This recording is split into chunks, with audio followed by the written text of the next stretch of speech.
Hello folks, Phil Gallagher of ThrabenU here for another Legacy video. Today we are going to be continuing the series funded by Sean K as we take a look at prison decks in various colors. And today we are going to be looking at mono black.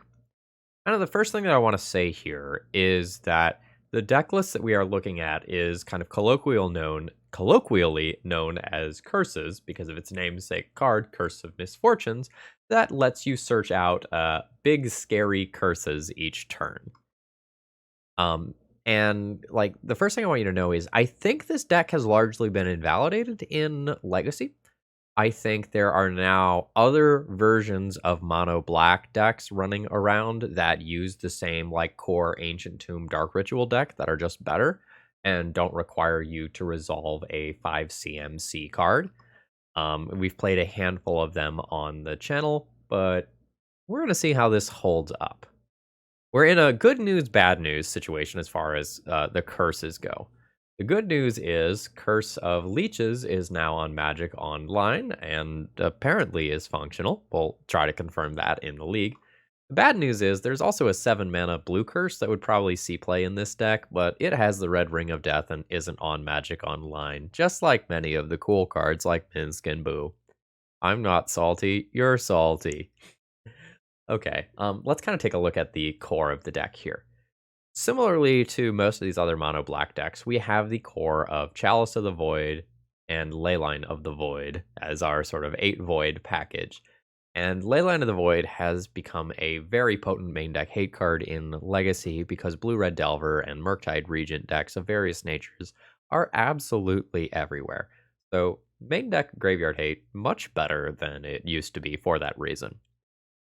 The rest of the deck is largely a little bit of removal, and some of those removal spells also count as additional lands as well, and then the overall curse package. The idea here is that we go and we get an overwhelming splendor, turning all of our opposing creatures into 1/1s, and then we get Curse of Death's Hold, killing all of the creatures in the process. After that, we can finish the game with a Cruel Reality, and Curse of Leeches serves as something else that we can tutor up that also is just hard castable on turn 1 or turn 2 with some mana acceleration. Karn serves as the plan B in this deck, primarily serving to find Helm of Obedience to get a Leyline of the Void based kill, but it can also kind of help you turtle up and give your curses time to do their thing and give you time to hit more land drops. Again, I'm not sure. Well, I actually think I'm pretty sure. I'm pretty sure the decks that have just like main deck Douthie, Voidwalker, and opposition agents are probably better than this Curses deck now. Curses used to kind of be in like the fringe playable category of Legacy, with a couple of the champions of the deck like Reaplecheap putting up relatively good results with the deck. But I think it's kind of fallen out of favor for some of these other decks. One thing that I'm not sure about is I'm not really sure if Retrofitter Foundry is better or worse than Currency Converter. I've been kind of medium on Currency Converter, but the ability to go and make some extra mana is probably nice when you are trying to cast 5 drops. Then again, Retrofitter Foundry is also just like a very good way to actually grow your Urza Saga tokens to be competitive versus other decks. Because, like, there's not actually that many artifacts in this deck in the grand scheme of things, and I think this can spiral out of control pretty quickly in a lot of cases. The other thing that I want to highlight before I just jump into the matches here is Mire in Misery. This is a really neat piece of tech. It's a sorcery speed edict that can also hit enchantments, and I don't know, like, maybe that's relevant in Legacy right now for some reason. Maybe a Sylvan Library or something it could hit, a Carpet of Flowers or something. Who knows? It might be some good enchantment that's worth hitting. Some of the curse builds that I was looking at had Mire in Misery. There was, in fact, one in this deck list, but I just replaced it with another Hagra Mauling. I wanted to just have that bonus land that could also be a spell, and ultimately counting Chromox and Hagra Mauling as mana sources. Like, we are roughly half mana in this deck, so like we are really looking to cast the big dumb stuff consistently. Okay, I think with that being said, let's go ahead and hop into the matches and see if this deck is still competitive. If you're new here and you like what you see today, please consider subscribing for more similar content. And there's a lot of sweet mono black decks if you go back through the old videos. And if you're a regular, throw me a like before this video begins. That's the easiest way to support my content for free. Let's battle. All right, round one here. I'm playing against a Yorion deck. I don't have enough mana. This is going to be a mulligan. I'm probably going to be hoping that I'm not actually playing against Death and Taxes here, because I think if I am playing against Death and Taxes, I'm just going to really have trouble versus like Wastelands and Rishadan Ports. I will keep this second hand. I think hedging for D&T, I'll be pitching my Leyline of the Void here. Although if we are playing against some sort of like Bant Yorion pile, that Leyline would have been really nice to keep Uros out of play. So we'll go ahead and play this as a land. We'll attempt a turn 2 Trinisphere and try to work towards resolving a Curse of Misfortune. My Sudden Edicts are probably not particularly strong here. Ooh, a Chromox. I don't really want to play out that Chromox to play around Daze here. I don't really want to give up a card unless I have to. And I'm not super suspecting Daze after seeing Yorion. Like, it can happen with some decks. But I would rather not, like, get this Force of Will or Force of Negation and then lose this Chromox to Prismatic Ending. That would be extremely bad for me. The downside of doing this is that if I don't do this now, my Chromox is considerably worse. But I don't really expect this Trinisphere to resolve if I'm just, like, fully being honest with you. Like, my opponent kept a hand on the draw where they made made no plays in the first 2 turns. Like, I'm either not expecting this to resolve, or I am expecting my opponent to Prismatic Ending it away. Oh shit, did we just resolve? Did we really just resolve? Huh. Okay, yeah. Alright. So, I would not, Force of Will, or sorry, I would not play this into Force of Will here anyway, so this is fine. Let's play an Urborg and get this party started here. Remember, with Urborg, you can tap Ancient Tomb or, like, black mana without having to hurt yourself. I could have, like, a Boseiju that answers Trinisphere. Okay, this card has resolved, but this card isn't really that big of a deal. Like, the drain is nice. The drain effectively means that I'm taking 0 damage from an Icefang Coatl. But, like, the 4/4 is not super stable versus what my opponent has going on over there. Yeah, Icefangs are fine. Alright, I am now taking 1 damage per turn cycle. Ooh, a Wasteland. That is quite good. That'll take out my Ancient Tomb. Yes. And now I might be punished for not playing out Chromox earlier. This must be a Prismatic Ending with how long this is taking to cast. Oh, hitting the Curse of Leeches to try to keep me trapped under my own Trinisphere. Totally respectable. I'll take 2 damage. Okay, and we're going to now chill here for a little while, unfortunately. My opponent's clock is not very fast. So that's the upside of the current situation.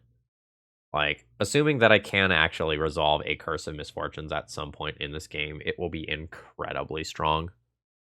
Are you hitting an ending? I need to not auto-yield then. Oh, shit. Yeah, so I lost this game here for not keeping a Leyline of the Void by hedging against Death and Taxes by seeing Yorion. I will probably never get to 3 mana in a meaningful way. I think I'm comfortable conceding here. Like, I could play this out for another, probably literally 10 minutes before I die. But I don't think that's worth my time. Alright, I can consider Plague Engineers to become a little bit more threat dense and to have something that kills Icefang Coatls. My Sudden Edicts aren't great. I probably have to keep them to respect Uros, as well as random, like, Endurances or Hull Breachers that can really pressure my Planeswalkers. Probably not really boarding much here. There's a question of whether or not I bring in a Pithing Needle to get better at fighting Planeswalkers, or if I want to leave that as a Karn target. Opposition agents are fine. Maybe I can go down on Edicts, but I probably need to keep a few for Uros. Play some opposition agents in those slots. Those are pretty good on the play. How do I feel about Curse of Leeches here? Curse of Leeches feels really anemic versus my opponent's control deck. Like, the constant drain is cool. I just don't know if that's better than an opposition agent and trying to just keep them off of casting spells in the first place. I like Curse of Leeches when it's an enchantment, and I don't really like it when it's a creature anymore. Yeah, maybe for that reason I sub it for an opposition agent here. Okay. This hand is just going to start out as an I'm going to activate Urza Saga a bunch of times hand, and maybe...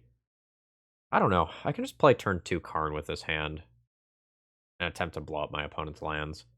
If I lead on Ancient Tomb and then spike black mana, the opposition agent is really good. Having the Cruel Reality in hand kind of sucks. That's probably never going to be castable this game. But it's a keep, so I'll let my opponent think about their mulligan decision while I figure out how I'm going to do this. I think I'm going to lead on Ancient Tomb. Because if I just play out the Urza Saga here, I basically have no flexibility in my game. Either way, I think this hand is really bad versus my opponent just having a Wasteland in the opener. Anyway, so I was saying about the pain of my existence. Yikes. I don't think I can give up double City of Traders here. Because I can't ram Karn into Karn. I think I'm just going to go ahead and attempt to ride the Urza Saga train now. I kind of feel like this game's over, though. Like, I feel like I am in a very, very bad position after that starting Wasteland. Like, it is what it is. But I'm very unhappy about it. And, I have to get a little lucky here. And I might have to, kind of do some suboptimal plays regarding my Urza Saga. I'd have to get Chrome Mox, pitch Cruel Reality, that I can actually just, like, cast my spells without giving up a billion different lands, but we'll kind of see what we draw. Oh, we drew a Chrome Mox. Okay, so that doesn't necessarily have to happen. I'll go ahead and go 2 mana. I'll make my thing. I think I can get Retrofitter Foundry now that that happened. I am fine playing out a Chrome Mox, and I'll pitch the Cruel Reality to it. Opposition Agent is sort of attractive here. Very awkward for my mana, though. I'm not going to go for the Opposition Agent. I'm going to go for the attack for 5 and hope not to just get dressed down. Okay, that's fine. I am okay with just making my token here to gain 1 more life. I'll go up to 25. Got Opposition Agent for the future. I've got Karns that I can jam to just make my opponent's life more awkward. Yeah, and part of the reason why I think Curses has just kind of, like, been invalidated as a deck is, like, this whole, like, double disappearing land problem is really awkward when you're trying to cast 5-drops and sometimes you draw, you know, a Cruel Reality that you want to cast as well. Or, like, you want to Karn minus get Mycosynth Lattice. The disappearing lands kind of work against large amounts of endgame mana. Alright, there's playing a Prismatic Vista from my opponent. They don't crack it immediately. I can potentially Opposition Agent that land. Okay, they are not cracking immediately. Am I playing Opposition Agent 100% of the time, or would I rather Karn this turn? If I play Opposition Agent in this turn cycle, I just get better at casting a top deck Curse of Misfortunes, which probably matters. Alright, so let's play the Swamp. Crash in for 5. Alright. Let's see if this trap works. A Brainstorm in response.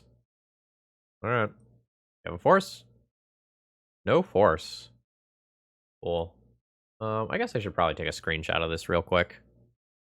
Okay, I've got that for me. What's super interesting here? Field of the Dead, not unsurprising. Got a Grist, a Knight of Autumn, Force of Vigor, Force of Negation, Omnath even. Okay, Seeds of Innocence. Okay, so there's some goodies in there. Opponent's definitely got green covered. I'll take a white source here. Alright, so my opponent is going to eat 5 damage here. I've already played a land. We'll call it a turn. Okay, they've got another white source. Alright, there goes my opposition agent. I think that's fine. Holy Karn, Batman. Take a quick look at my sideboard here. Nothing super, super amazing. I'll drop a Karn this turn. I think hitting for 5 is better than hitting for 6 if I'm also casting a Karn. So let's go ahead and just send this on in here and put some pressure on my opponent from a different angle so that they have to care both about my life total and about this Planeswalker. Quick Force of Negation. We'll try again next turn. And the turn after that. Now, opponent has some very powerful things in their deck that they can draw and play that would be bad for me. Seeds of Innocence in particular right now would be a bit of a beating, a 4-for-1. I luckily have like all basics right now. That's not nearly as bad as it could have been. 2, 4, 5. I play Swamp. I guess again I'll start with my attack, see if my opponent can use any mana. I might use City of Traders this turn. I use City of Traders this turn. I can deal 1 more point of damage to my opponent in a lot of worlds. Alright, there is an Icefang Coatl. That occurs. Not have Death Touch due to the lands that my opponent has. Are you trading? No. You're just gonna soak up some damage. That's totally fine. Alright. Yeah, I think I am into Arn plus activate Retrofitter Foundry right now. Like, this is wastelandable. But I don't... Oh, that was fast. Okay, yeah, I don't think I care. In which case, go ahead and minus this immediately. Grab Liquimetal Coating and use this as a Rishadan port to just make my opponent's mana a little bit worse. Let's mess with the Rainbow Land and see what my opponent can do. I have theoretical lethal for next turn. Plus, like, Mycosynth Lattice is also something that my opponent needs to be thinking about. Although, honestly, I don't know how interested in casting Mycosynth Lattice I am right now. I think the game is about this construct token rather than the Karn. Could be wrong. But that's the feeling that I have. Oh shit, did you draw the Seeds of Innocence? Okay, it's a green sun. That's a Collector Oof. That's pretty good here. Lol. Speaking of pretty good. What a draw. Alright. So, Sudden Edict the Collector Oof away. Yeah, and that's good enough to get the win there. And let's try this again. So let's take a look at opponent's deck, because we have a screenshot of most of it here. So, like, Uro is my opponent's primary win condition, but, like, they have a pretty robust Green Sun package. And Seeds of Innocence, while probably a one of, is absolutely horrifying for me. If I have to deal with Collector Oof, having more copies of Sudden Edict makes a lot of sense. I'm not, like, super into Trinisphere on the draw.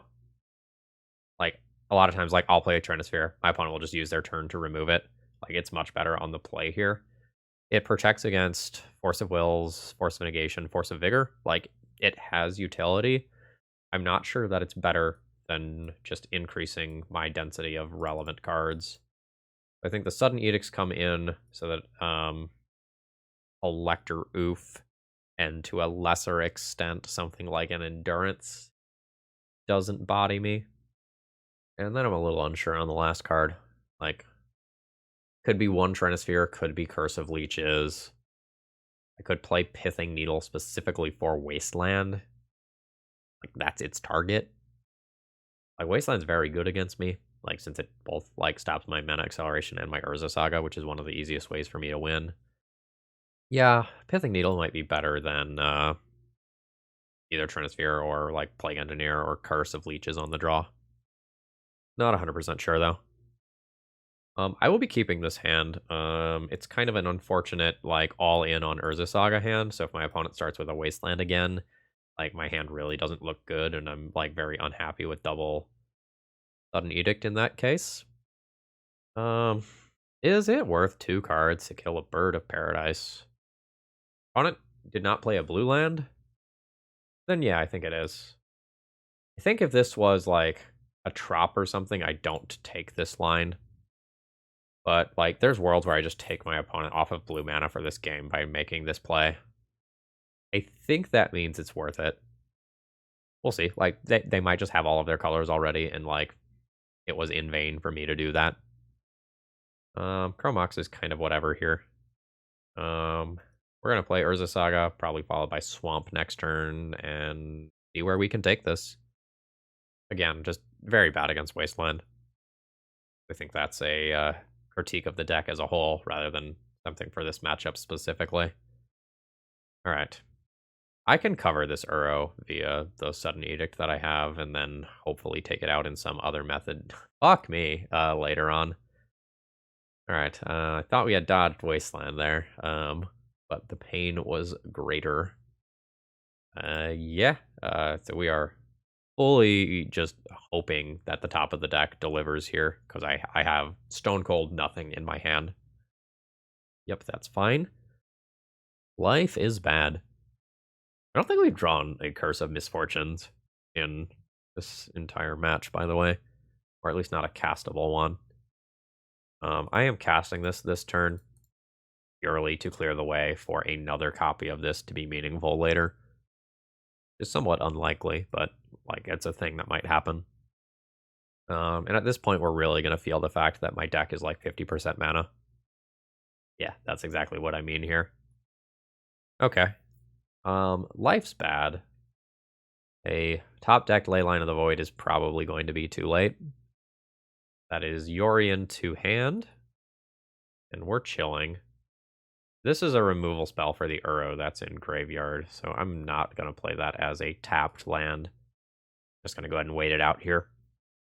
I think opponent might be playing scared of Opposition Agent right now. Because like from their side of the battlefield, it's kind of unlikely that I just have nothing. Alright. And we wait. My opponent is incredibly favored. Alright, there's another Icefang Coatl. This targets, whereas the edict, it just like gets rid of something. So like that's why I blew the edict so quickly earlier. I am not going to do the same with the Hagra Mauling here. It's just sort of unfortunate like that Uro is coming. Green, or rather like green, blue. I can Hagra Mauling this Dryad Arbor to try to keep Uro from happening. I don't think that's worth it. Like, opponent has 7 cards. Like, they will find that land eventually. Alright, I'm gonna chill. For the record, I do think this game is over in favor of my opponent, and it's not close. However, like, I have sequences that involve things like top decking Leyline into Karn or something like that, and just, like, pulling a win out of nowhere. So I'm not really willing to just give it up yet, but I think if my opponent counters Hagra Mauling, that's the point where I'm ready to just concede. And this pause here is my opponent trying to play around Opposition Agent. They are very convinced that I have and that I'm just playing super patiently with. That is working to my benefit. We're going to continue to stare at each other. 1, 2, 3, 4, 5. So I think I'm actually going to play out the City of Traders here when I cast this card.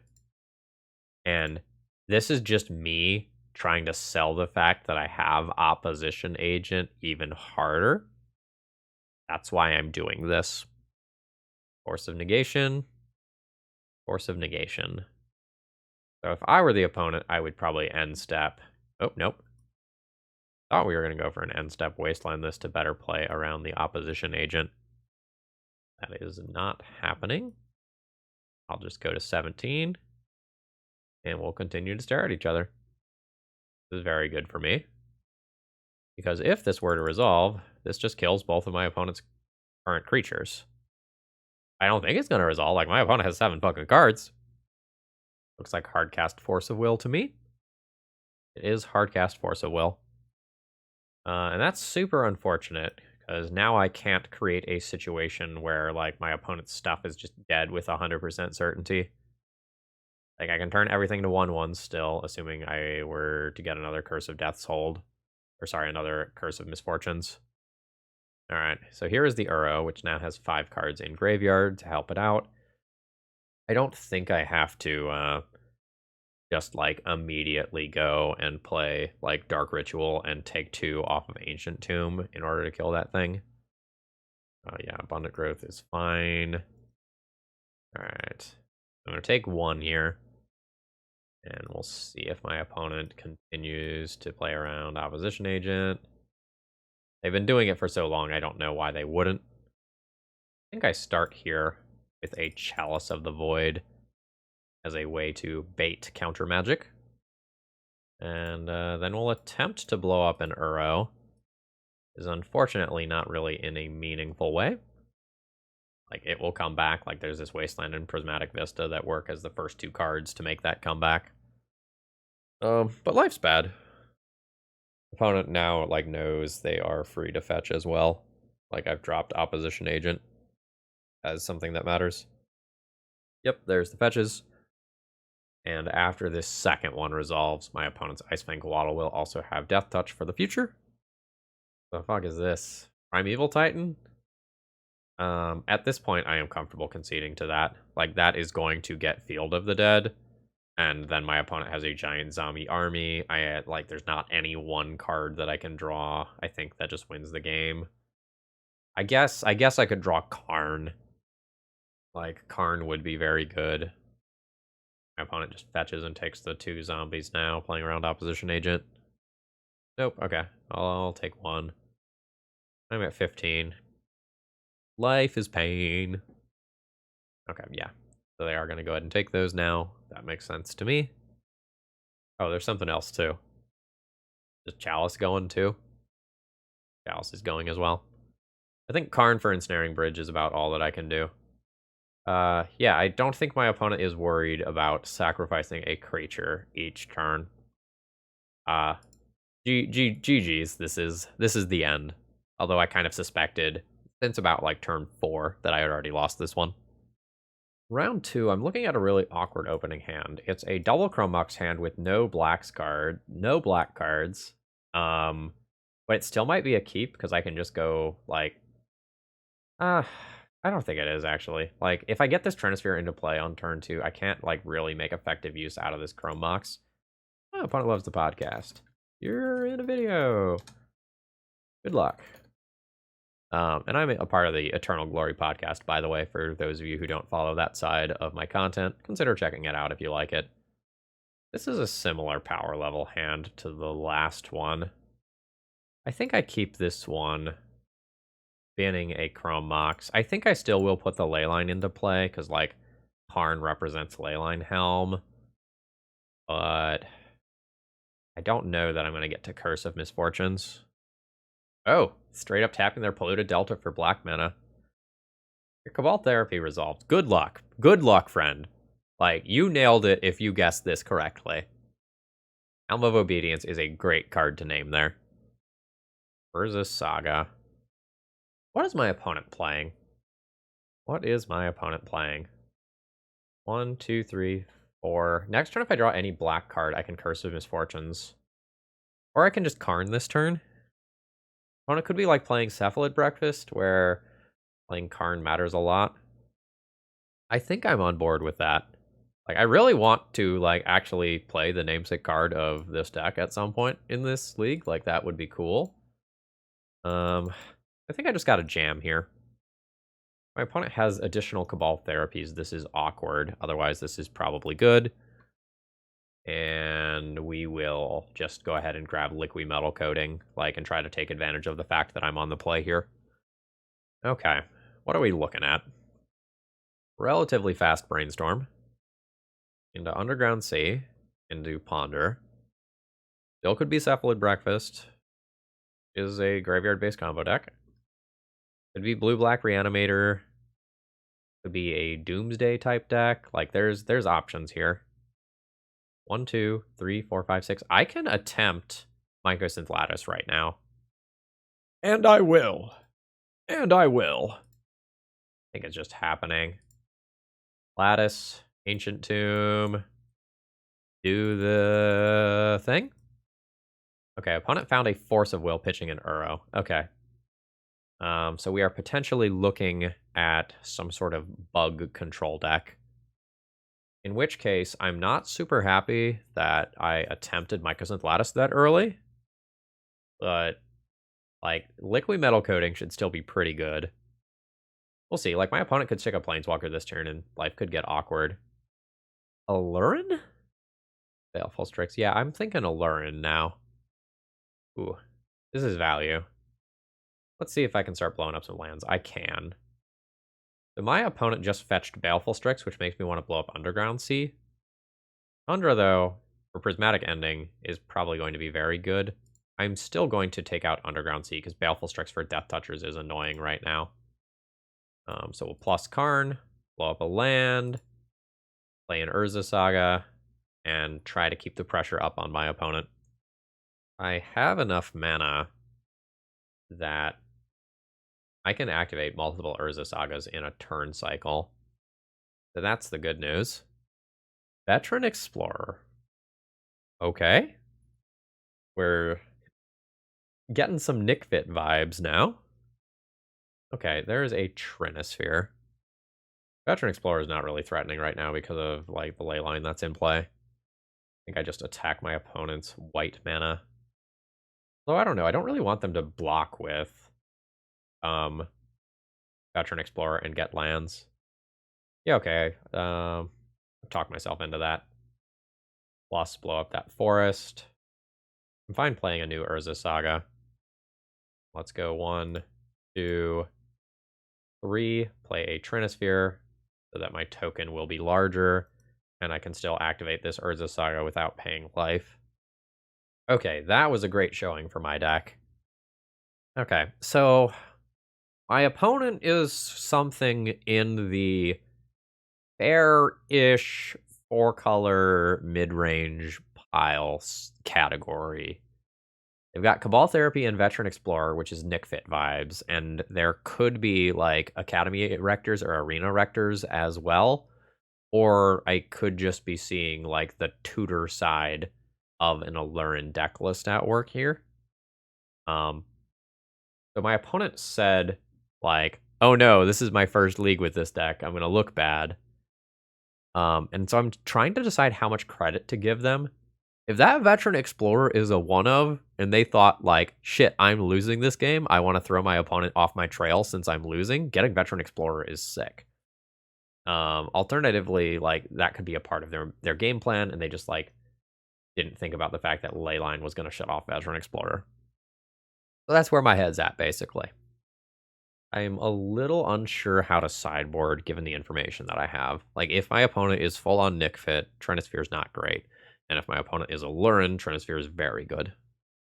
I don't think I want Curse of Leeches at all, basically ever.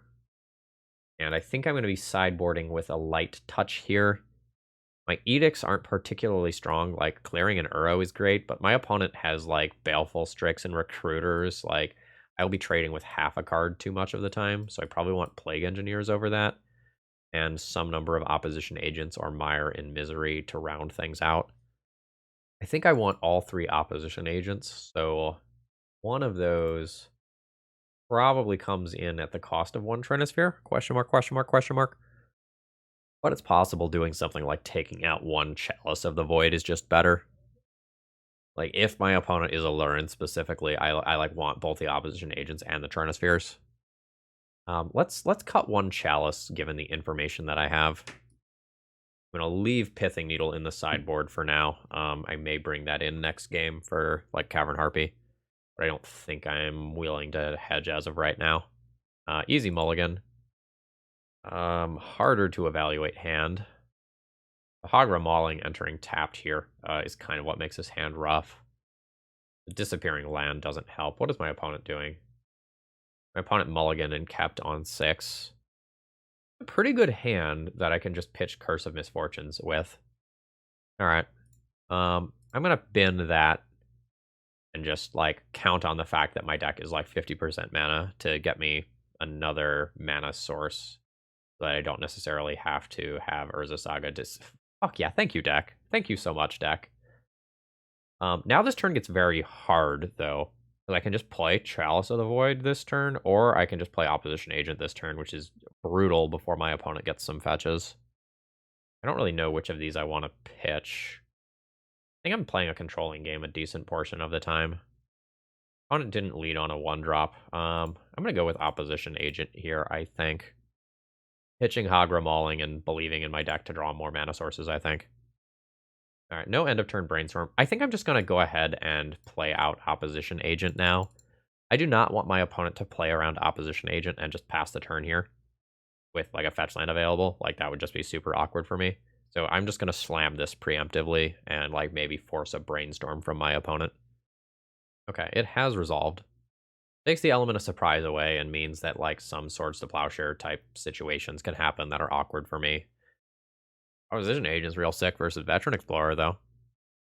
Okay, opponent found a non-fetch land, which is very good for them. And now I'll go ahead and get in the red zone here. Dropping my opponent to 17. And then I think I am ready to commit to Urza's Saga here. Part of me wants to take 2 to play around, like, back to basics. But that's probably overly conservative, and I don't think I'm going to do that. All right, this Opposition Agent is now somewhat difficult to get out of play. Oh, wow. Okay. I don't know that I want to attack into Endurance. These aren't snow-covered lands, so I don't have to worry about Icefang Coatl. I don't know, like, I would just kick myself if I punt this game by attacking with this Opposition Agent when I'm in a very good position. So I think I'm just going to chill. Okay, cool. You're going to allure in me? You are going to allure in me. That's fine. Now, my opponent's Recruiter of the Guards are off. That's the good news here. I don't think I play this. I'm a little unsure. Like, I want to do this in response to my opponent doing something that, like, actively beats me, rather than, like, play it out to be as aggressive as possible. Maybe I'm wrong. I don't know, maybe I'm wrong here. Like, it'd be really awkward if I lost the game in response. But I'm so much less aggressive if I don't try to take advantage of this here. Okay. Force pitching a Brainstorm. I'm glad to have gotten that out of the way now. Very awkward that I drew my Retro Hitter Foundry, though. Yeah, let's put the pressure on, shall we? I'm fine naming Bird and just getting Strix out of the way. And go ahead and just do this. I will get a Chrome Mox and imprint no card on it. That is something that you are allowed to do. And my opponent is dead on board next turn. I can die to a, like, top-decked Acererak. Otherwise, it's pretty hard for me to lose. All right, we have gotten the GGs. Very glad that I kept that extra Trinisphere in for fighting Alurin. Was a little bit unsure, but we kind of sussed out roughly what my opponent was doing. So we're 1-1. All right, round 3. My opening hand is really anemic. Like, I have 5 mana that could work towards casting this, but like that's a turn 4 play, and I'm just like activating a Retrofitter Foundry in the meantime, and one of my best curses is in my hand. That's an instant mulligan for me. Whereas this hand is pretty good. I'm going to keep it and throw the curse back into the deck. The Leyline starts in play here. And I think if one of these lands gets wastelanded, it unfortunately has to be my only black source.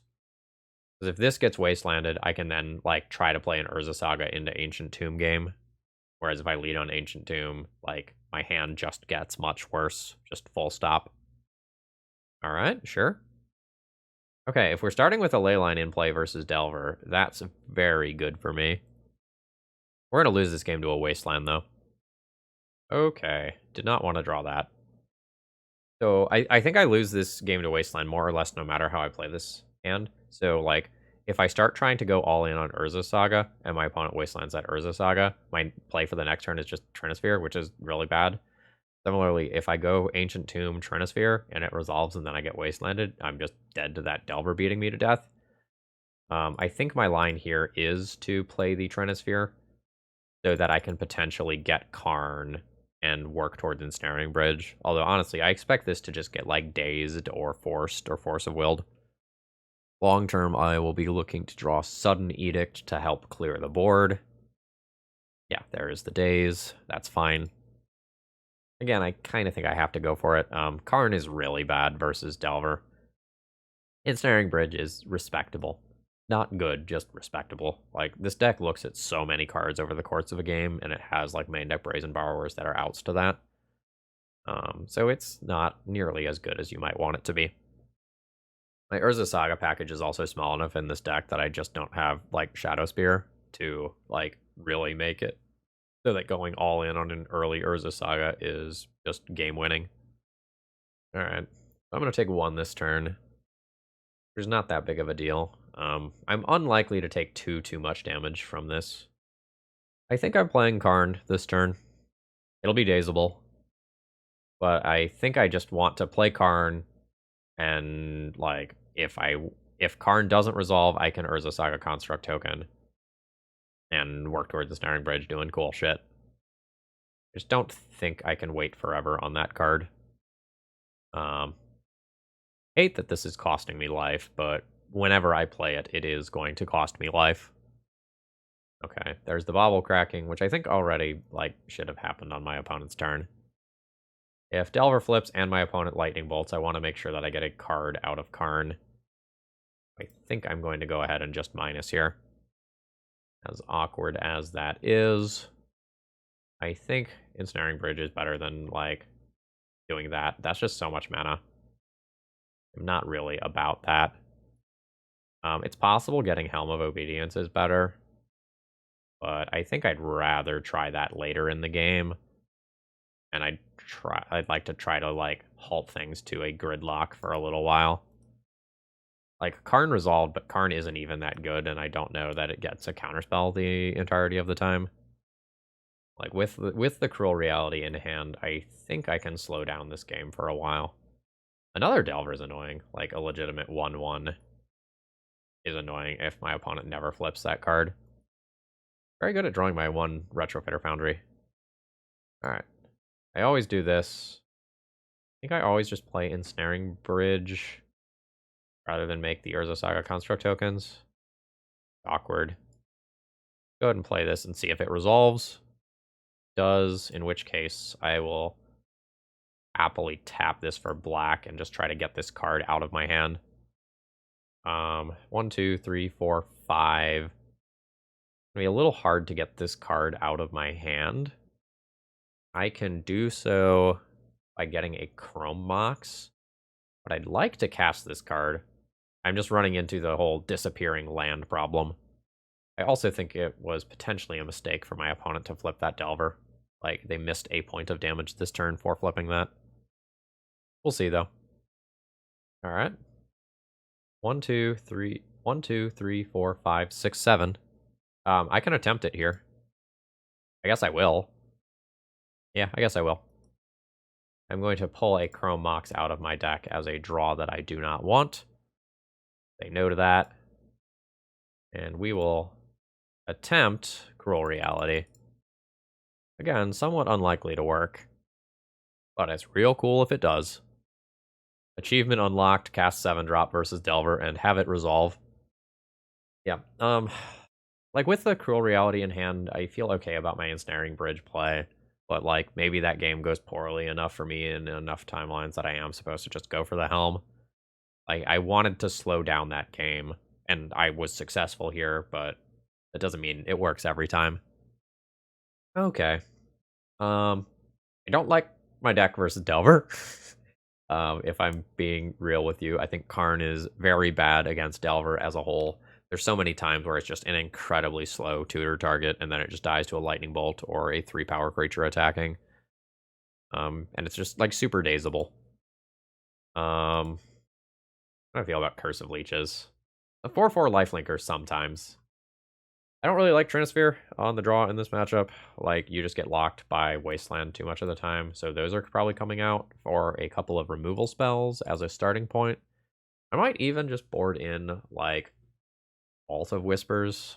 Although, I don't know, like, Karn helping me hit a land drop can be important sometimes. Boarding in the Pithing Needle as an Urza Saga target might be better. I think I like that. Plague Engineers are okay if you also have Leyline of the Void, because they can kill Dragon Rage Channelers and keep them from doing their selection thing. I think the Karn is important enough to my strategy, unfortunately, that I can't board them out. I often try to board Karn out versus this deck, but I think since I only have one Helm of Obedience, I just, like, have to keep it. Otherwise, my Leylines aren't contributing towards an actual kill. This hand is going to be a keep. I have no idea how I am going to play it out yet. I think Curse of Leeches is going under Chrome Mox, and I attempt turn one. I don't know, like, playing turn one Chalice is really awkward, because if it actually resolves, like, I lose my Dark Ritual, and I don't want to fucking lose my Dark Ritual because of how good it is with Curse of Misfortunes. So on turn 2, I can have, like, 1, 2, 3, 4, 5 mana and attempt a Curse. And this is so awkward if this Chalice of the Void resolves. Don't try this at home, kids. Don't try this at home. I don't know, maybe I need to put the second Curse of Misfortunes under. Nah. I know what I'm here to do. Like, given how much mana my deck does have, I would like to have this around. Okay, great. This is playing out like I wanted to in my head. Okay. Good news so far. And Delver didn't flip. Huge boon. And my opponent has an ETB tapped land. Things are looking up. Opponent has 2 cards. Oh, shit. 1, 2, 3, 4, 5, 6. I can play Curse of Misfortunes around Daze. I think I'm going to play a Spell Pierceable Dark Ritual to start off this turn. And if my opponent were to have that, cool. Like, I'll just get that out of the way and have it not counter a curse. And we attempt Curse of Misfortunes. Daze doesn't do it. It has to be another Force of Will or Force of Negation plus blue card. Flusterstorm doesn't do it. I guess a Spell Pierce would. Oh, shit. Brazen Borrower can bounce this out of play. That's probably now my opponent's big out. It has to be in hand. Well, no, I guess I could ponder and have land for it. Wasteland is annoying, but fine. Like, I still have Urza Saga as a backup plan here. Okay, yeah, there is the Petty Theft from Brazen Borrower. That is one of the timelines that, you know, I'm scared of. So this is 3 mana. Dark Ritual takes me up to 5 mana. And we attempt Curse. We see if my opponent's last card is a Daze. It is not. They will need a second copy of Brazen Borrower here. They get to ponder. So now their last 2 cards need to be land plus Petty Theft. Yeah, that's fine. I do not care about my lands anymore. Those are done being relevant cards. All right, I'm down to 13. Curse of Misfortunes actually gets to happen now. Let's go Overwhelming Splendor into Curse of Death's Hold. And then Karn was my draw for turn there. That doesn't really matter. And then once we have Curse of Death's Hold in play, we can kind of make it so that my opponent never gets stuff again. And start actually killing them with the reality one. Roll reality. I wanted to do Overwhelming Splendor first to make it so that if my opponent plays a Dragon Rage Channeler out, they don't get to use its abilities to just dig deeper into their deck for outs. Yes, there's Curse of Death's Hold. Is totally fine. This is a sorcery, just for reference. But I think we're good. Like, there's worlds where my opponent, like, I don't know, they would need, like, many Brazen Borrower effects, right? Like, they'd need to bounce this out of play so they don't get Cruel Reality. And then they'd also have to, like, take this out of play. Okay, sure. Yeah, that's fine. Like, this still gets me a Cruel Reality into play. Okay. Good stuff. Yeah, that's good enough to get the kill. All right. Always happy to beat Blue Red Delver. I believe we're now 2-1. Hey folks, I hope you're enjoying the delicious jank. If this inspires you to try out Magic Online for the first time, please consider using Cardhoarder's loan services. I have a referral code where on your first purchase with them, if you spend $10 or more, you get $1 for free and I get $2 for free. And all in all, that sounds like pretty good value. Also, don't forget to like the video, it helps out a lot. Back to the matches. All right, round 4. Opening hand can play turn 1 Chalice of the Void and start with the Leyline of the Void in play. If I draw lands, I can follow up with Trinisphere. This is a hand that is probably very good versus combo on average and very bad versus anything that isn't a combo deck. I think I'm going to do the old MTG Goldfish here and see if my opponent is known for any specific deck. No results for my opponent, so we're going in blind. I think going in blind, this just goes back. If I play turn 1 Chalice, this also turns this into a dead card, and the second Leyline is only good if I draw Chrome Mox. I'm going to keep this second hand. I'm not thrilled with it. Overwhelming Splendor unquestionably goes back. And from here, I have some real actual choices. I don't think I Turbo Urza Saga this hand. I think I'm just going to play a tapped land here that's wastelandable. Because I don't want these two lands to really get wastelanded. I wouldn't care if this one got wastelanded and we just restarted the game. But I'm looking to play Trinisphere on turn 2 into Karn with this hand, and then Urza Saga will probably be the backup later. If I play Ancient Tomb, I have 3, 4, 5 mana available, which isn't great for Karn stuff. I think I just accept that this is awkward and still just play out the Trinisphere this turn. It's possible I'm supposed to go Dark Ritual into Trinisphere and then play Urza Saga after that resolves, though. Kind of like that, actually, now that I'm thinking about it. It slows down the whole Karn-based thing. Play around days versus show Urza Saga now. I'd rather play around days. This is awkward if I decide I want a Karn next turn. Not 100% sure about this line. All right, it's good enough to potentially get like a brainstorm here. Yep, there it is. Like it's possible if I assume that I'm facing a blue-white control deck that I'm supposed to just work towards playing Karn next turn 100% of the time. Karn gets better a little later in the game when I do have more mana, though. All right. My Trinisphere has happened. Please don't wasteland me. I'm too young to be wastelanded. Okay. Looking good thus far. I will just play a basic swamp here. Then we'll, make an Urza Saga token. And then probably make another one. There's some worlds where I just Karn next turn, though. Opponent was just fetching to thin there. Which, tells me they probably have a bunch of lands in hand. Or are very specifically looking for a couple of cards. Alright, end of turn, token. That's fine. I think since my opponent has mana available, I'm in on just making a token again. Okay, so this is going to be a Swords to Plowshares. That's fine. Oh, it's not just going to be Swords to Plowshares. Do you have Dress Down? That sucks for me. I grab Retrofitter Foundry, and I play Ancient Tomb. Then I'll go ahead. Oh, I see. Sorry. I read the situation wrong. Opponent was just fetching there. Why? You had the opportunity to do this in a way that gains me less life. Okay. I mean, I will take the 2 bonus life, which is super relevant in my Ancient Tomb deck. We'll see. Opponent can play a powerful, card in this turn cycle, but then hopefully I get to respond with Karn. I cannot Karn into Liquimetal Coating right now. I don't think I need to play my land pre-combat, though. I'm always playing Karn this turn, I think. I don't know. If I play City of Traders, I can also activate this for 1 more potential damage.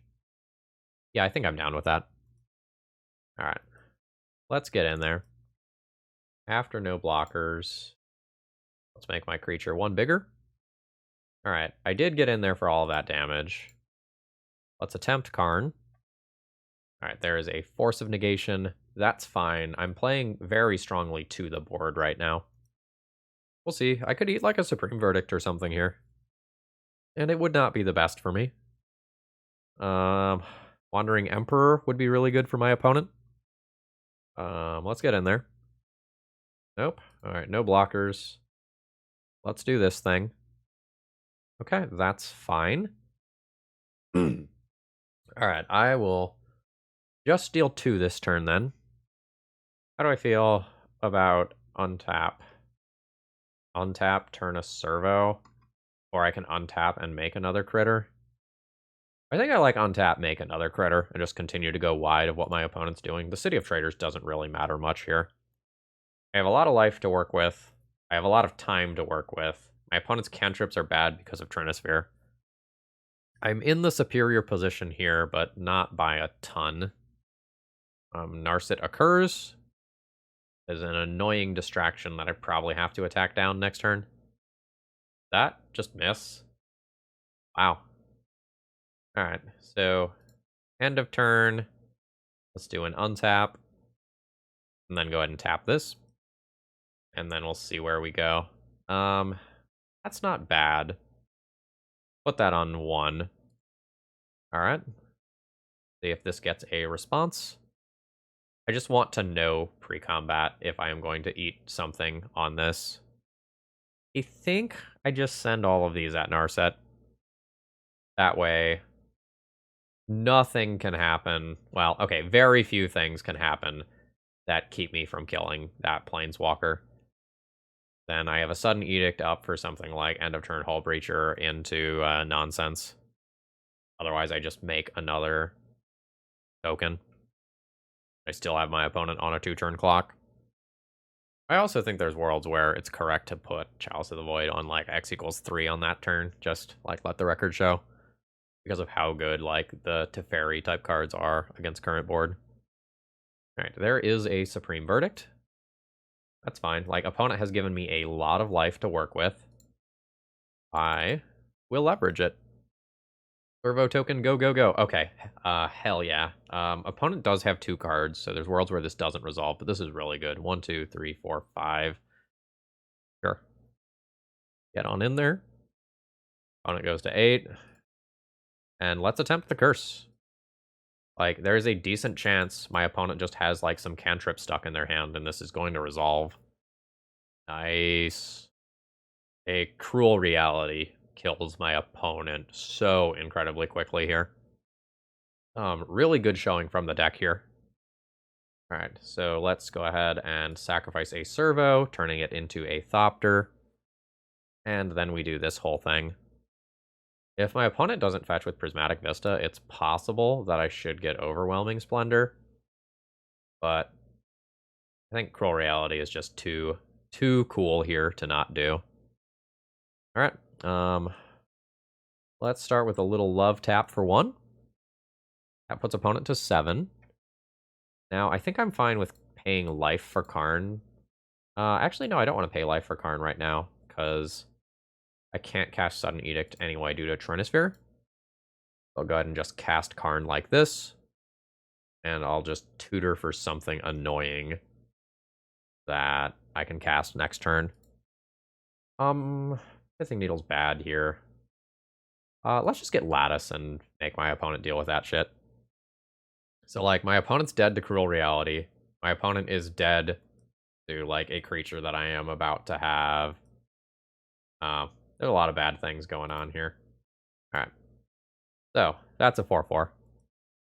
I will use this ability. I will go ahead and grab Curse of Leeches? No, I should probably just grab Overwhelming Splendor here. Shuts off a fetch land.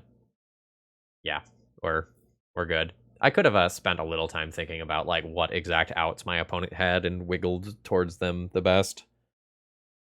Like, it's possible I end up just like doing something weird like plussing on the Trinisphere that turn and then attacking in with it. Alright. So we are playing against kind of a hard control deck. Looks like Jeskai may or may not have the Hull Breacher Days Undoing combo. May or may not have Terminus. We'll kind of get a feel for that as we kind of go into the next round here. Generally speaking, I don't feel like Sudden Edict is going to be good if my opponent is playing creatures.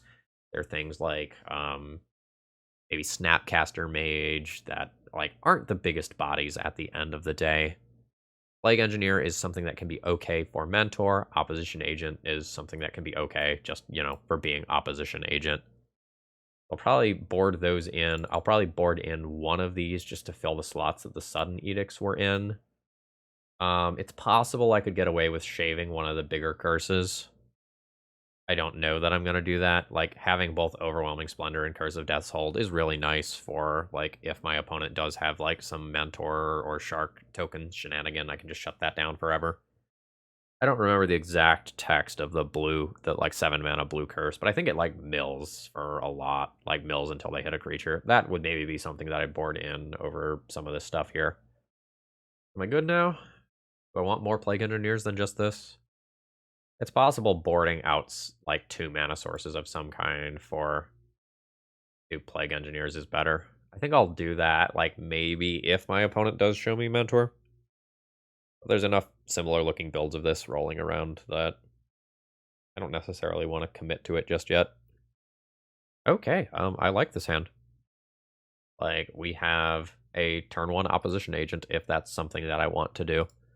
I'm not 100% sure that it will be something that I want to do, because turn 2 Curse of Misfortunes is really, really, really sexy.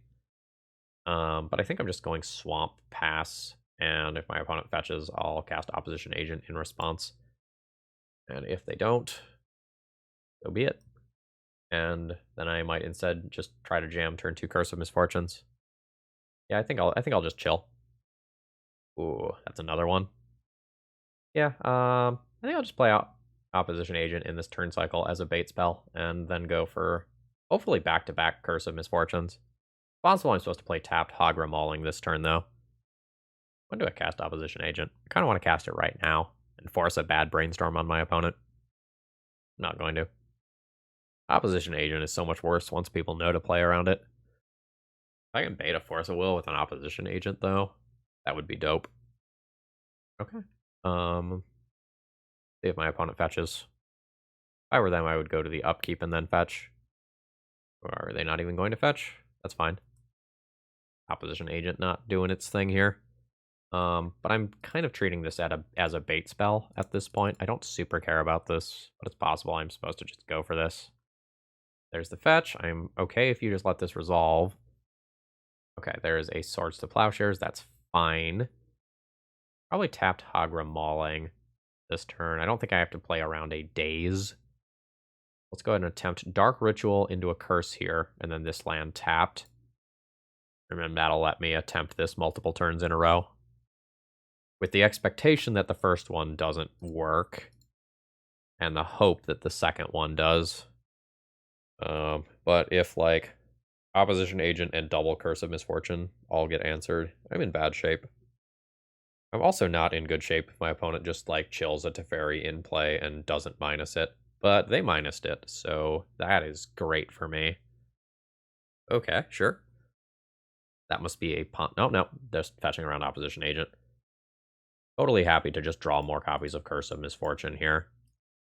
I think my opponent is respecting a Helm kill a lot by bouncing the Leyline there. Like, they don't necessarily know what my 75 looks like, which is good for me, because, like, that Leyline wasn't really doing anything other than making their Snapcaster Mages worse. Alright, are we resolving? Alright, we're resolving. This is not going to get Prismatic Ending'd out of play, and, like, that's the premier white bounce spell at this point. Or, sorry, the premier... Okay, that's why opponent was so willing to just go ham last turn. So they can take that out of play, but I just recast it. That's okay with me. And the fact that I have another one here means, like, a 2-for-1 counter is not actually all that bad. I'm actually in a really good position here. Like, my opponent has 3 cards in hand and an unchecked Planeswalker, but it's not really a problem. Not super expecting Daze here, but it is nearly free to play around. I guess because of Back to Basics, I leave this untapped, rather than represent Dark Ritual into some other nonsense. Okay, there is Force of Will pitching a third Teferi. wild. Okay, Jace is whatever. Like, Curse of Misfortune beats these Planeswalkers. I just have to dodge another Force of Will. I was kind of hoping the previous curse would have resolved, so, like, I can use my Urza Saga more effectively, but, like, that's kind of whatever. Alright, so... land, 1, 2, 3, 4, 5. I'm not going to have enough to activate Urza Saga. That's okay. Because I think this curse is still just how I win. So, like, yet again, you have 3 Teferis, I have 3 curses. Fair is fair. Nice. Teferi's not at the proper loyalty to bounce this out of play. And I think I'm good. I'm going to check the wording on the white curse. It's been a little while. Can't activate abilities that aren't mana abilities or loyalty abilities. Okay. So Teferi can bounce something out of play next turn. Do I have a Pithing Needle in my deck currently? No. Unfortunate. I think Pithing Needle on Teferi is a win here. Cruel Reality, sacrifice a Planeswalker as well. Yes. So that's probably my line next turn. Is get that, force a sacrifice on Teferi or Jace. Recast it later. And see where we go. Sure, this is all fine. I don't exactly know what my opponent is looking for. We will find out, though. Yes. Grab Cruel Reality. Alice is an okay draw. It's nothing special. Alright. This is going to grab my Retrofitter Foundry, which will start growing this into something respectable rather than something kind of weak. Pass this for X equals 1. Prismatic Ending on Retrofitter Foundry. Believe it will be worth the 2 life to create something that can pressure the Planeswalkers here. And it's Goodbye Foundry. Hello Chalice. Dress down. Sure, that's fine. Into Brainstorm. Any mana source is just going to allow me to cast this again next turn. 1, 2, 3, 4, 5, 6. Okay, well, I guess any untapped mana source more accurately. I'm hoping this ends up being like kill Jace, Teferi, bounce this with the hopes of countering it on the way back down, and then my opponent is left with no Planeswalkers in play. There's awkward worlds where my opponent very specifically has Snapcaster Mage to sacrifice to Cruel Reality. Oh no, do they?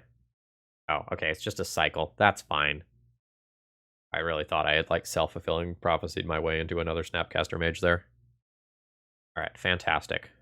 So, the Jace is gone. The Teferi presumably minuses on Cruel Reality. Kind of wish I had a Curse of Fool's Wisdom in this exact spot. Okay, yeah, there's the bounce. And then I'm guessing my opponent, like, plays a Timeless Dragon.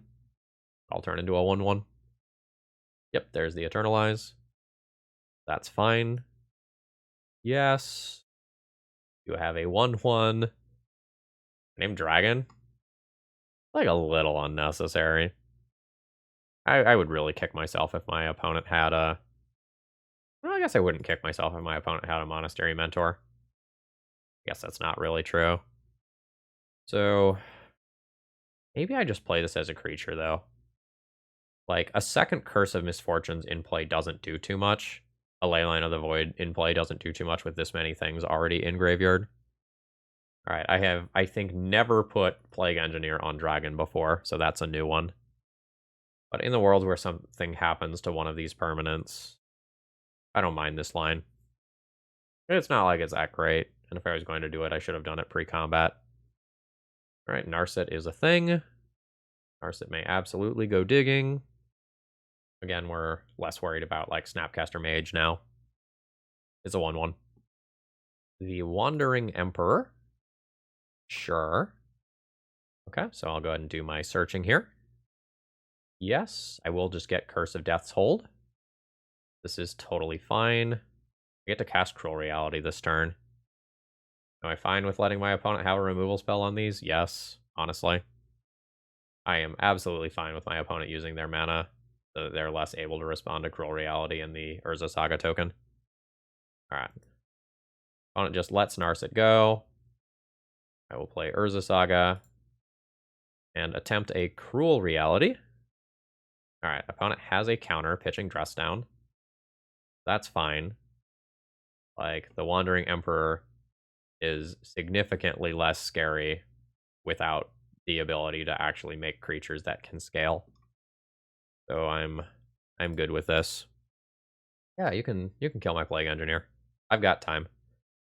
Okay, yeah, and opponent is fine with conceding there. This Urza Saga would have run them over in a couple of turns. GG's. I think that brings us up to 3-1. All right, final round. We are paired against a Yorion deck of some kind. My opening hand is like really unimpressive.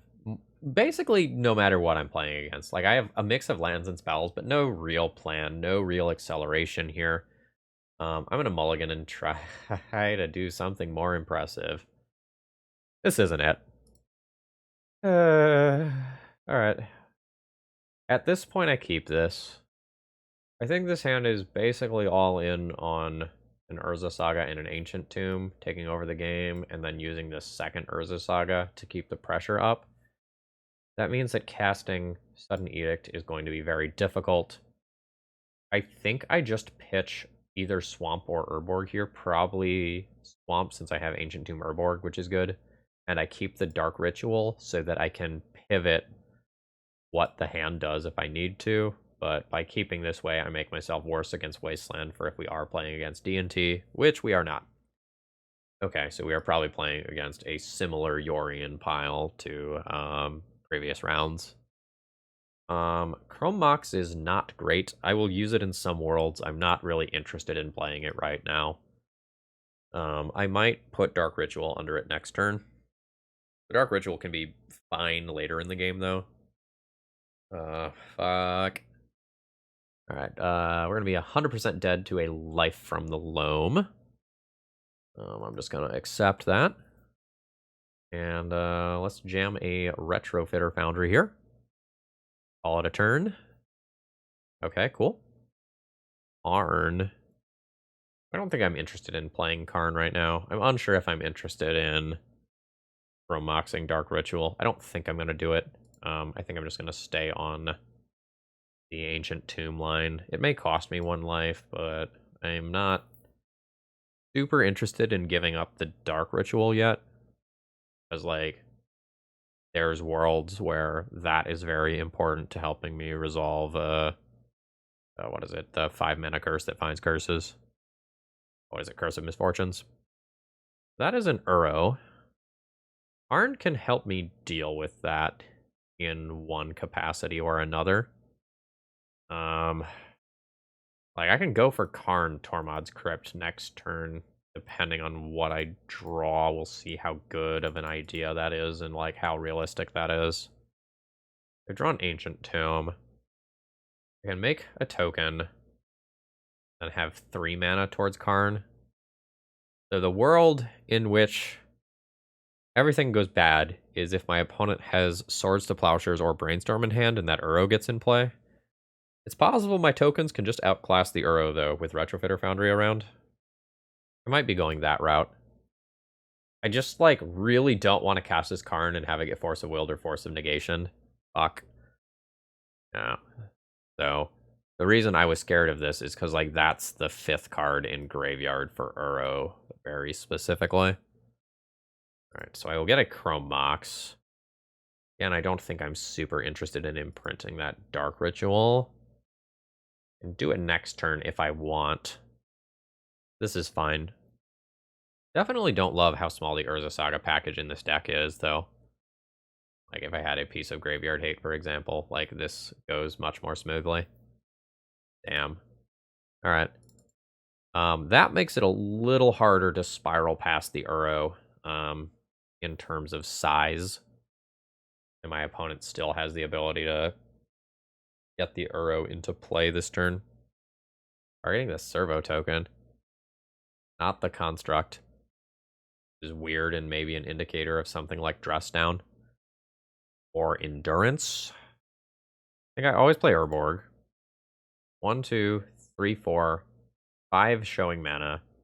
It could be 7 showing mana. I'm kind of interested in just playing Karn, minusing getting Tormod's Crypt and nuking my opponent's graveyard. I'm interested in that. Maybe I Chrome Mox as to take no damage right now. I'm at enough mana where I don't super care about these anymore. Also just grows this. I'm going to check my sideboard for Tormod's Crypt real quick. Really? We have Brittle Effigy and not Tormod's Crypt? That's annoying. Okay. So instead, it's going to look like this. Okay, this is good enough to get movement from my opponent. A Force of Negation. I'm going to get 3 damage in this turn, but then my opponent is going to get Uro, and I might have to go into Operation, like, hide behind Ensnaring Bridge. Or alternatively, I can Brittle Effigy it away. Like, my opponent Swords to Plowshared a servo rather than a... sorry. Swords to Plowshared a servo rather than my Construct token, though, which makes me think that they have Dress Down. So, like, that's a thing that I'm still thinking about. Like, there's a lot of worlds where this Construct isn't really doing anything.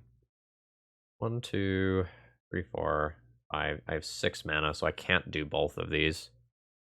An awkward combo. My mana is also awkward in that, like, there's nothing under this other Chrome Mox, so I can't get Ensnaring Bridge immediately. How do I feel about Brittle Effigy? Not great. No Tormod's Crypt. Alright, well. I guess whichever one of these I'm getting, I'm not playing, because if I get Brittle Effigy, I don't want to play it out into Prismatic Ending.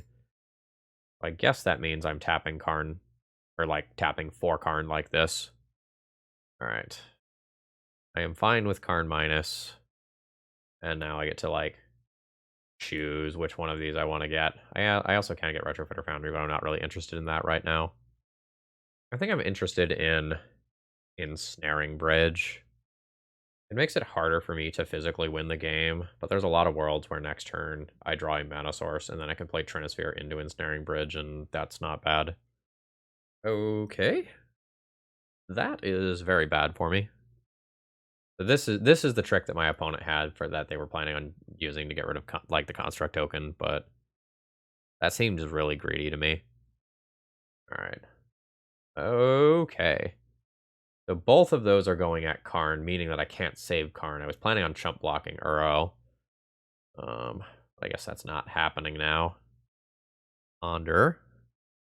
I will be like 1 Teferi or Prismatic Ending away from losing the game by hiding behind Ensnaring Bridge, but I think it's the line that I'm playing towards. My opponent's going to have a really gross, like, Yorion draw 3 by bouncing Uro and double Abundant Growth. So, like, they're going to get a lot of digging. All right. I'm just going to leave this back in case something goes wrong.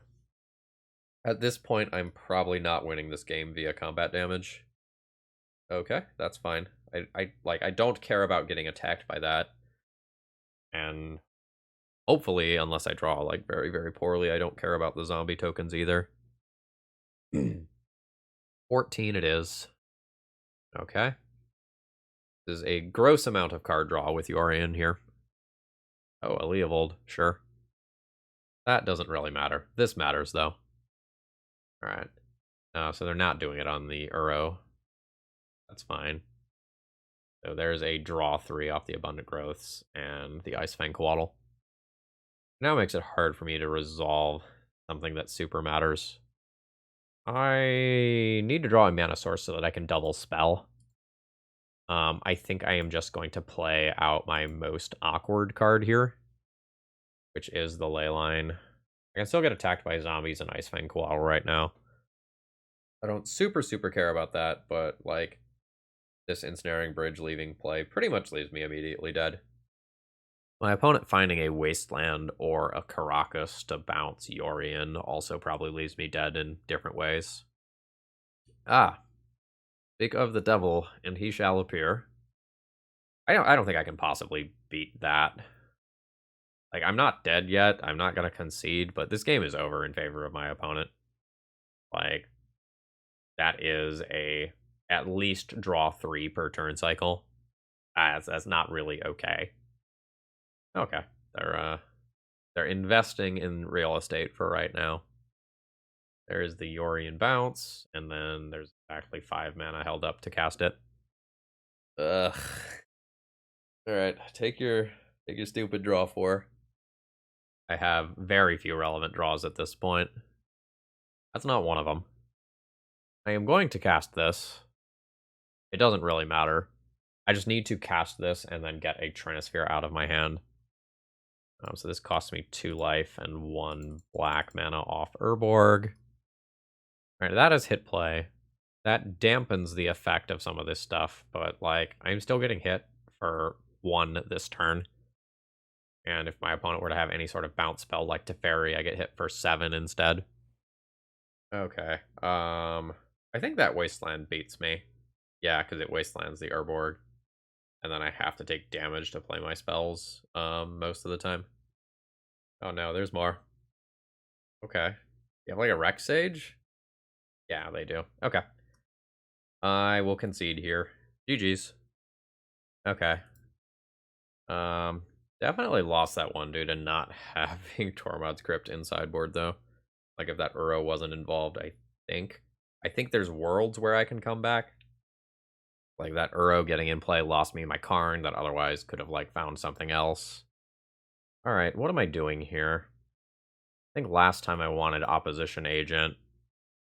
Pithing Needle's okay. Sudden Edict is medium. Renisphere is medium. Curse of Leeches is medium.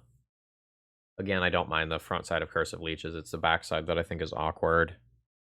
One of my primary issues here is that, like, my opponent is very good if the game is dragged on and I'm trying to drag on the game. Just kind of expect to lose this one in the long run. I don't want Curse of Leeches. I don't think I want 4x Sudden Edict necessarily. Maybe I'll play 2 of those. I think I want the Opposition Agents, and when I'm on the play, I think I'll keep the Transfers. Kind of want Pithing Needle for Wasteland. My Urza Sagas are so important, and to a lesser extent my Urborgs are as well as these games go on long. I don't think I'm going to play the Pithing Needle when I'm on the play. I think I'm going to play it when I'm on the draw, subbing out some Trinispheres for some additional threats. Okay. Really awkward to have that Overwhelming Splendor in hand. This is an okay 6-card hand that has a lot of hate. But, like, the way this is going to go is, like, turn 1 Swamp, turn 2 Urza Saga, play Chalice, and then, like, this Trinisphere doesn't actually get played ever. And this Urza Saga, like, the second Urza Saga potentially doesn't get activated if I draw poorly. I think I'm just going to mulligan this one.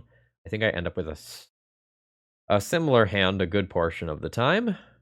This hand is not great. Turn 2 Chalice into turn 3 Trinisphere, and then I'm stuck on 4 mana with some bad cards in hand. We may mulligan to death here. Oh my god. Wow. This is very bad. This may be the keep and pray situation. Girl Reality always goes back. The second card is harder. If I spike a black mana source, I can be looking at very early Curse of Misfortune. I think I throw back 1 Curse of Misfortune and just keep Leyline for, like, Uro and Life from the Loam. But I think I am just immediately dead to Wasteland. This is a really rough mulligan situation. Okay, did not get Wastelanded. That's the good news. Bad news is everything else that's going on here. Sure, that's fine. Oh, Ancient Tomb. That's very good. That makes the disappearing land problem slightly less of a problem. And then we can have a Retrofitter Foundry in the not too distant future. Or I can potentially just Chrome Mox and pitch Dark Ritual. Okay. A little annoying, and that's something that very much punishes me not having the Pithing Needle in the deck at this moment. But I don't regret my choice. Another Urza Saga. Alright. We get a little bit bigger. They're 2/2s. I think I'm just interested in Retrofitter Foundry. I'll draw a black source eventually. That's not currently what this game is about. Alright. This is unfortunately a 3/3, but I think Grist just has to block anyway. Sorry, I think the Insect token just has to block anyway, yep. That's fine. Play out another one of these. and try to keep the pressure up. Okay, opponent is going for chump blockers here. That's fine. Mana fixing for my opponent. I'll attempt to take this Planeswalker out next turn and hopefully not just like eat a brutal dress down. Looking to dodge cards like Dress Down or Seeds of Innocence here. Anything that can take out multiple construct tokens at once is a pain in the butt. What did that Ponder do? No shuffle with the Ponder. Sure, that's fine. Draw your card. No Saucy Dryad Arbor attack. Okay. Now, I can choose to play Curse of Misfortunes this turn. I don't really know that I'm interested in that. Kind of awkward. I kind of want to play City of Traders this turn, because that represents Urza Saga activation and Retrofitter Foundry activation, but that makes my Curse of Misfortunes way more awkward in the future. Yeah, I don't think I'm going to play that this turn. I think I'm just going to send these both at Grist and see how my opponent wants to react to it. It probably gets one jump block. Yeah. And given that this is a -2, I do think I go ahead and go in on this here and drop the Grist to 1. I could Dark Ritual to do this, but I'm really looking to activate Urza Saga next turn and then go Dark Ritual City of Trader to play Curse of Misfortunes, so I think that mana is already spoken for. Alright, that is a green sun for 3. Could be a fake out, and it could be Collector Oof, or it could just be like a Knight of Autumn to get rid of one of these. Okay, that is going for the Urza Saga instead, sure. And a Field of the Dead, sure. Opposition Agent. Kind of whatever here. I do get to kill the Grist this turn. 1, 2, 3, 4, 5, 6, 7. I can also activate Retrofitter Foundry if I want. Really awkward to, like, send 12 or 15 power at Grist. Maybe I just send all of this at my opponent's face and let them keep the Grist. So that still probably gets the chump blocks. Yeah, I think I'm down with that. I attack you. 1 block. And I think that's worth doing. We'll call it good there. That brings my opponent to 9. And then I can attempt this whole Dark Ritual Curse of Misfortunes thing. Which is just like another angle of attack. Force Pitching Force. Unfortunate, but it's not like I've given my opponent very many targets this game. None? Have I not cast a spell this game? Maybe I haven't cast a spell this game. Alright. How bad is it? Bad. Bad is the answer. Super punished for not keeping up opposition agent, although that just would have gotten forced as well, so, you know. Alright, it just became very difficult for me to actually kill my opponent. I just don't think that I'm good against these, like, Bant Field of the Dead decks that want to drag the game on. Like, I think they're way better at the long game than I am. If I attack with all these constructs, my opponent just has 3 chump blocks, and if I don't attack with them, my opponent has, like, Primeval Titans. Primeval Titans trigger zombies. Life is awful. What if I draw Karn? 4 mana Karn, play City of Traders, 3 mana Ensnaring Bridge. That helps. Still not great. Yeah, I just think I have too many mana sources in my deck for, like, these matches to go long. Okay. Now Grist starts doing some work. I'm fine with that. Okay, that's fine. I have Leyline. That's okay. Not great, just okay. That makes a lot of my Karn-based lines way harder, though. Guess I can let my opponent put the trigger on the stack. Oh, okay. Opponent's scared enough. Oh, nice. Huh. That probably wasn't supposed to happen. I'm not really sure why my opponent didn't attack there, but I'll take it. Like, they were definitely a little sloppy in not fetching in response to opposition agent. It probably doesn't matter because I'm not great at taking out this Grist right now. But, like, opponent could have had 2 more lands. They could have put Yorion into hand. I'll make an idiot. Urborg. Gonna continue to make these larger, I guess. My mana situation's really awkward right now. Opposition agent is also just about to die to Grist, and I think things break open when that happens. Ice Fang Coatl is fine. Flying here is very relevant. Sure. I really don't understand why I'm not dead. Make a flyer here if I want. I think going wide is better. Need a raw number of bodies here. Float mana. Playing Urborg gives my opponent more mana. I don't think I care. Like, I think I have to just kind of keep playing cards in the hope that it goes somewhere. I guess I play Urborg after Chalice resolves. Guess that's awkward. I am also just going to make this now so I can F6 my opponent's turn. Spent a lot of clock just kind of coughing, I'm not going to lie to you. Alright, so my opposition agent gets killed. Then my opponent will make a billion zombies. And I die to that in one fashion or another. I haven't mapped it out, but I kind of think that I've just been like dead on board for a couple of turns. Not 100% sure. But definitely feels like it. Okay, there's Yorion. Like, there's no way I'm not dead to just like right-click attack all, right? I don't know. I'm not going to spend my brain power like doing their combat math. All right. You get to draw 2 off your Yorion. All right, they're also blinking the Knight of Autumn and the Primeval Titan, which represents more zombies. Yeah, I think I've got no outs to this here. All right, there's 2 more zombies. My Leyline is gone, which I guess represents like Wasteland.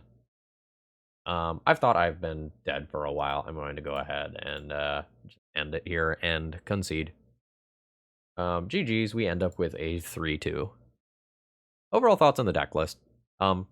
Thumbs down. I'll say everything that I said in my deck tech again. I just think this deck is too slow for Legacy standards, and I think the versions of the deck running around that are either messing around with Dark Depths or main deck Opposition Agents and Dalthy Voidwalkers or main deck Helm combo, I think those are just better than this. Curse of Misfortunes is something that like very much can spiral out of control, but like this is a 5 mana card, and when you think about 5 mana cards that see play in Legacy, they're things like Force of Will that you don't actually cast for the 5 mana, right?